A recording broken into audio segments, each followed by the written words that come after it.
नमस्कार मंडळी, आज आहे अष्टमी, नवरात्राचा 8वा दिवस. रोज रोज तेच भगर आणि साबुदाणा खाऊन बोर झाले होते. बरेचदा उपवासाच्या दोषाबद्दल ऐकले होते, पण कधी ट्राय केला नव्हता. मग विचार केला की आज तेच बनवावं. अतिशय इन्स्टंट असा पदार्थ आहे. तर इथे मी मिक्सरच्या भांड्यात 1 वाटी भगर आणि त्याचबरोबर 1 वाटी साबुदाणा घातला. त्याची बारीक पावडर बनवून घेतली.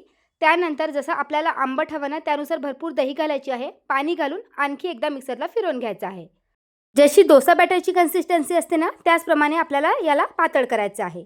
त्यानंतर साईडला मी भाजीची तयारी देखील करून घेतली. तर इथे मी आलूची भाजी बनवलेली आहे. पण तुम्ही वाटेल तर जी आपण साबुदाण्याच्या उसळसोबत शेंगदाण्याची चटणी बनवतो ना, ती बनवली तरी देखील चालेल. तर इथे मी आलू व्यवस्थित बॉईल करून घेतला, त्याचे छोटे-छोटे तुकडे केले, भरपूर शेंगदाण्याचा कूट टाकलेला आहे. त्याचबरोबर थोडीशी साखर, संदे नमक आणि थोडीशी दही टाकलेली आहे आणि वरून मिरचीचा तडका मारलेला आहे. तुम्ही वाटेल तर जिरं वगैरे खात असेल तर ते देखील टाकू शकता. आता आमच्याकडे जिरं खात नाही, त्यामुळे सिंपल मी मिरचीचाच तडका मारलेला आहे.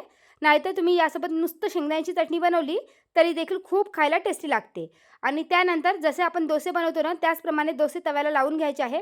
अगदी मस्त बनतात. फर्स्ट टाईमच ही रेसिपी मी ट्राय केली होती. बरेचदा ऐकले होते आणि खायला अगदी टेस्टी लागतात. जर तुम्ही कोणाला सांगितलं नाही ना, की हे भगरीचे डोसे आहे, तोपर्यंत कळणारही नाही. जर या नवरात्रीत तुम्ही ही रेसिपी ट्राय केली नसेल, तर एकदा नक्की ट्राय करा आणि तुम्ही जर बनवत असाल, तर कशाप्रकारे बनवता कमेंट करून नक्की सांगा.